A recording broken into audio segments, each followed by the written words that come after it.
কিছুই না রে মুমিন, এ দুনিয়া হইল আখিরাতের বাজার। ওরে বান্দা, যার বাজার ভালো হবে তার কপাল বড় ভালো। যেই বান্দার বাজার ভালো হবে না, ও বান্দা একবার চিন্তা করে দেখিও পরবারের ব্যাপারটা কেমন হতে পারে।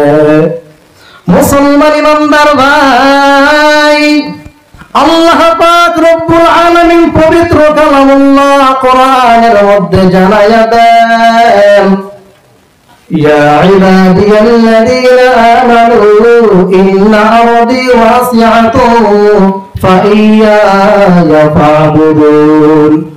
আল্লাহ তাআলা বলে, হে দুনিয়ার মানুষ, তুমি কি করো? আমি আল্লাহ পাক রব্বুল আলামিনের ইবাদত করো। ওরে বান্দা, আল্লাহর ইবাদত থেকে আমরা গাফিল হয়ে গেলাম। ওরে মুসলমান ইমানদারেরা, সন্ধ্যা থেকে নিয়ে সকাল থেকে নিয়ে সন্ধ্যা পর্যন্ত শুধু বান্দা কেমনে করে দুনিয়া কামানো যায়, মুসলমানের ভেতরে শুধু এই একটা ফিকির ঢুকেছে, মুসলমান আল্লাহর চিনে না, আল্লাহর ইবাদত কেমন মুসলমান বুঝে না। অথচ মুসলমান ইমানদারেরা, তোমার এমন আল্লাহ পাক রব্বুল আলামিন দুনিয়ায় বানাইছে একমাত্র কারণ, ওয়ামা খালাকতুল জিন্না ওয়াল ইনসা ইল্লা লিয়াবুদুন। وما خلقت الجن والإنس إلا ليعبدون। আল্লাহ বলে, আমি জিন বানাইলাম, ইনসান বানাইলাম একমাত্র কারণ, ওরে বান্দা তোমার আমি ঘুমানোর কারণে দুনিয়ার মধ্যে বানাই নাই। ওরে বান্দা, তোমার আমি দুনিয়ার কামানের জন্য দুনিয়ার মধ্যে পাঠাই নাই রে গোলামেরা। মুসলমান ইমানদার ভাই, তোমার আমার আল্লাহ বালাখানা বিল্ডিং বানানোর জন্য দুনিয়ায় পাঠাই নাই। আল্লাহ বলে, বান্দা তুই জানো আমি আল্লাহ তোমার কেন বানাইলাম? ওয়ামা খালাকতুল জিন্না ওয়াল ইনসা ইল্লা লিয়াবুদুন। আল্লাহ বলেন, আমি জিন বানাইলাম একমাত্র কারণ তার আমি আল্লাহর ইবাদত করবে। আমি মানুষকে আদর করে বানাইলাম রে মানুষ, একমাত্র বান্দা তুমি আমার ইবাদত করবা। তবে মুসলমান ইমানদারেরা, আল্লাহ পাক রব্বুল আলামিনের ইবাদত করবা কতক্ষণ? আল্লাহ তাআলা কোরআনে জানায়া দেন, ওয়া'বুদ রাব্বাকা হাত্তা ইয়াতিয়াকাল ইয়াকিন। বান্দা তুমি ওই সময় পর্যন্ত আল্লাহর ইবাদতে মগ্ন হও যতক্ষণ পর্যন্ত বান্দা তোমার কাছে মরণ না আসবে। আজকে মুসলমান ইমানদারেরা, মরণ পর্যন্ত আল্লাহ পাক রব্বুল আলামিনের ইবাদত করতে হবে। ও মুসলমান ইমানদার ভাই, মরণ পর্যন্ত বান্দা তুমি করবা আল্লাহ পাকের ইবাদত। আল্লাহ তাআলা বান্দা তোমার দিও সির করে জান্নাত। জোরে বলেন সুবহানাল্লাহ, আর জোরে বলেন সুবহানাল্লাহ। ও মুসলমান ইমানদার ভাই, এই ইবাদতের মধ্যে বান্দা কোহাটা ধুম লাগবে না মুসলমান। আজকে মুসলমান আল্লাহ পাকের ইবাদতের মধ্যে মুসলমানদের পাওয়া যায় না। এ মুমিন, যদি আল্লাহ তাআলার ইবাদত করতে চাও, ইবাদতকারীর অন্তর্ভুক্ত হও। মুসলমান ইমানদারেরা, আল্লাহ তাআলার ইবাদতকারী বান্দার অন্তর্ভুক্ত হও। ও মুসলমান ইমানদার ভাই, আল্লাহ তাআলা কোরআনে জানাইয়া দেন, ইয়া আইয়ুহাল্লাযীনা আমানুত্তাকুল্লাহ ওয়া কুনু মা'আস সাদিকিন। আল্লাহ বলে, হে বান্দা, তুমি যথাযথ বান্দা আল্লাহর ভয় অন্তরে জমাও, বান্দা তুমি আল্লাহর ভয় অন্তরে জমাও, আর বান্দা তুমি সত্যবাদীদের অন্তর্ভুক্ত হও। অমুসলমান ইমানদার ভাই, আল্লাহর ভয় বান্দা অন্তরে জমাইয়া নাও। আল্লাহর ভয়ের নাম হইল তাকওয়া। এই তাকওয়া যার অন্তরে থাকবে রে মুমিন, আল্লাহর কসম ওই বান্দা কোনদিন গালের দাড়ি কামাবে না। যেই বান্দার অন্তরে আল্লাহ তাআলার ভয় দেখা যাবে, ওই বান্দা কোনদিন আমার আল্লাহর ইবাদত ছাড়বে না। যেই বান্দার অন্তরে আমার আল্লাহর ভয় থাকবে গো, ওই বান্দা কোনদিন মা বাবার কষ্ট দিবে না। অথচ মুসলমান ইমানদার ভাই, আজকে তোমার আমার মধ্যে আমার আল্লাহর ভয় নাই। তোমার আমার মধ্যে যদি আল্লাহর ভয় থাকতো রে মুমিন, তাহলে মুসলমান মসজিদের সাথে তুমি সম্পর্ক না লাগাইয়া পারতা না। আজকে মুসলমান তোমার আমার সাথে মসজিদের সাথে কোনো সম্পর্ক নাই। মুসলমান ইমানদার ভাই, মাদ্রাসার সাথে কোনো সম্পর্ক নাই রে মুমিন। তার কারণেই বোঝা যায় বান্দা তোমার আমার অন্তরে তাকওয়ার অভাব। মুসলমান ইমানদার ভাই, যারা তাকওয়া অবলম্বন করো, এবং মুসলমান আল্লাহ বলেছেন সত্যবাদীদের অন্তর্ভুক্ত হও।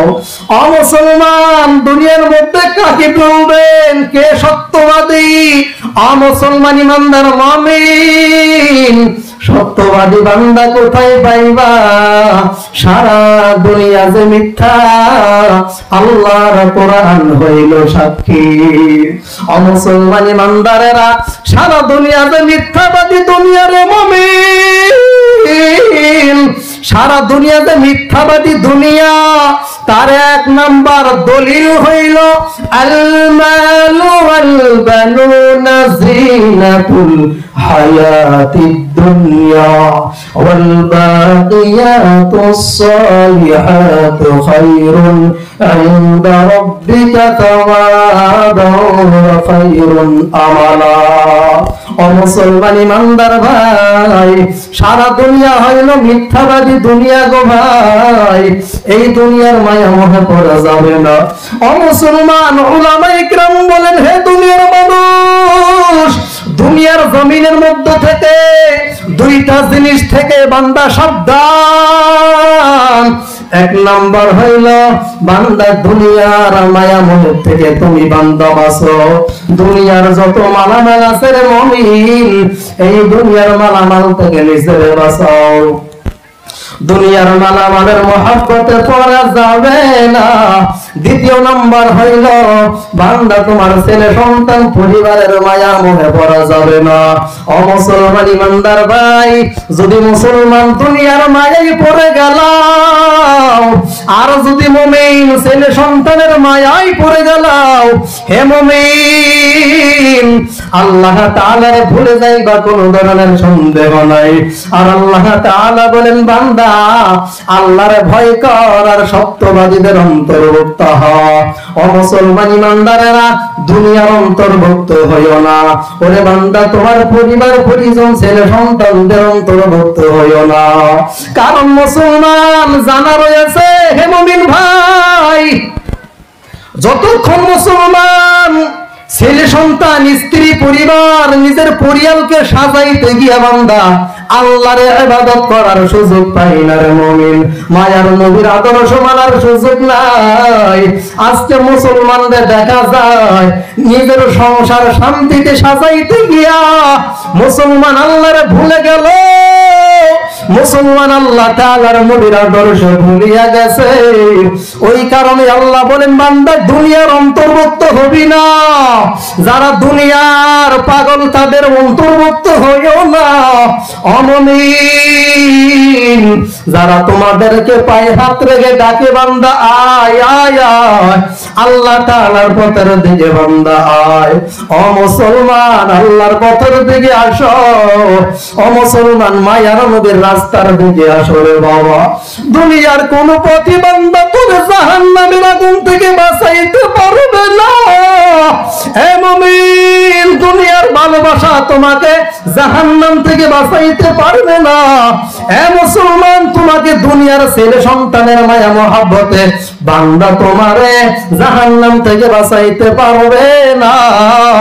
ও মুসলমান, ছেলে সন্তানের মায়া মায়া, এই মায়া তোমাকে বান্দা কবরের মধ্যে ভালো বিছানাও দিবে না। ওরে মুমিন, যদি কবরের কথা স্মরণ করো, তাকায় দেখো আজও পর্যন্ত কত মুসলমান কবরের মধ্যে শুয়ে আছে, কিন্তু মুসলমান তাকায় দেখো তার ছেলে সন্তান পরিবার আত্মীয় স্বজন কেউ কবরবাসের খবর নেই না।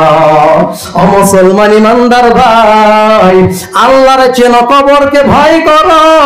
আল্লাহ পাক রব্বুল আলামিনের নবী, যেই নবী ছাড়া বান্দা গতি নাই, ও মুসলমান সেই নবীকে বান্দা অন্তর্ভুক্ত হও, ওই নবীর আদেশ মানো, ওই নবীর আদর্শ মানো ভাই।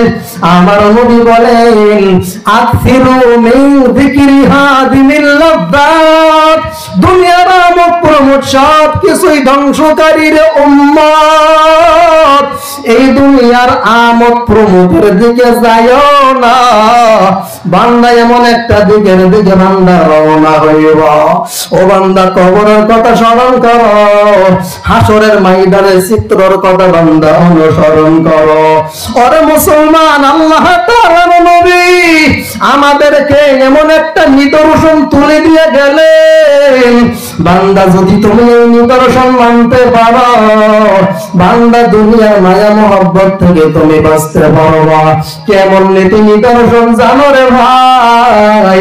আল্লাহ তাআলার নবী বলেন, বান্দা যদি তুমি দুনিয়ার মায়া মহব্বত থেকে বাঁচতে চাও, হে মুসলমান, কবর হাসরকে ভয় করো। যদি দুনিয়ার মায়া থেকে বাঁচতে চাও রে ভাই, বান্দা হাসরের ময়দানের কথা ভাবো। বান্দা যদি তুমি দুনিয়ার মায়া মহব্বত ত্যাগ করতে চাও, ও মুসলমান, কবরের কথা চিন্তা করো। আম্মা জান আয়েশা রাদিয়াল্লাহু তাআলা আনহা বলেন, ও পয়গম্বর, কঠিন কিয়ামতের দিন, যেই দিন আপন বলতে কেউ হবে না, ওই ময়দানের মধ্যে অন্য আর কোন ব্যক্তি শহীদের সাথে শাহাদাতের ফজিলত লাভ করবে না। আমার মায়ের নবী বলেন, অবশ্যই করবে। যেই ব্যক্তি দিবাগত রাত্রি 24 ঘন্টায় বান্দা 20 বার করে মরণকে স্মরণ করবে, ওই বান্দা কাল কিয়ামতের দিন শহীদের দলভুক্ত হয়ে যাবে। বলেন সুবহানাল্লাহ, আর জোরে বলেন সুবহানাল্লাহ। এ মুসলমান, আজকে মুসলমান ইমানদারেরা দুনিয়ার মায়া মহব্বতে পড়েছে রে ভাই, অথচ দরকার ছিল আল্লাহর ইবাদত করা, মায়ার নবীর আদর্শ মানা। আল্লাহ তাআলা বলেন, আমি আল্লাহ দুনিয়ার মধ্যে নবীদেরকে কেন পাঠাইলাম জানো? আমি আল্লাহ দুনিয়ার মধ্যে এই কারণেই নবী পাঠাইলাম, যেন আমি আল্লাহ তাআলার উদ্দেশ্যে সব নবীদেরকে অনুসরণ করা হয়। তোমার আমার মধ্যে আমার নবীর এমনি পাঠাই নাই। ও বান্দা, নবীর মাধ্যমে আমার আল্লাহর বান্দা চিনিয়া নাও। ও মুসলমান, আমার মায়ের নবীর আদর্শের মধ্যে আছে আমার আল্লাহর গুণগান। হে মুমিন, আমার আল্লাহরে যদি পেতে চাও, বান্দা তুমি আমার মায়ের নবীর আদর্শ মেনে নাও। ও বান্দা, আল্লাহরে কোথায় পাইবা? ওরে বান্দা, বাজারে গেলে আমার আল্লাহরে পাওয়া যাইবে না। ওরে বান্দা, সবজির দোকানে গেলে আমার আল্লাহরে পাইবা না। হে মুমিন, চাউল ডাউলের দোকানে গেলে আমার আল্লাহরে পাবা না। ও মুসলমান, আমার আল্লাহরে যদি পেতে চাও, বান্দা কোরআন অনুযায়ী নিজের জিন্দেগি বাস্তবায়ন করো। আল্লাহ তাআলা কোরআনে জানায়া দেন, কুল ইন কুনতুম তুহিব্বুনাল্লাহা ফাত্তাবিউনি ইউহিব্বুকুমুল্লাহ ওয়া ইয়াগফির লাকুম যুনুবাকুম ওয়াল্লাহু গফুরুর রহিম। আল্লাহ বলে, হে দুনিয়ার, আল্লাহ বলে, হে নবী, দুনিয়া দুনিয়ার সব মানুষের জানাইয়া দেন। আল্লাহ বলে নবী গো দুনিয়ার সব মানুষের জানাইয়া দেন, হে দুনিয়ার মানুষ যদি তুমি আল্লাহরে পেতে চাও তাহলে বান্দা আল্লাহর নবীর আদর্শ মেনে নাও।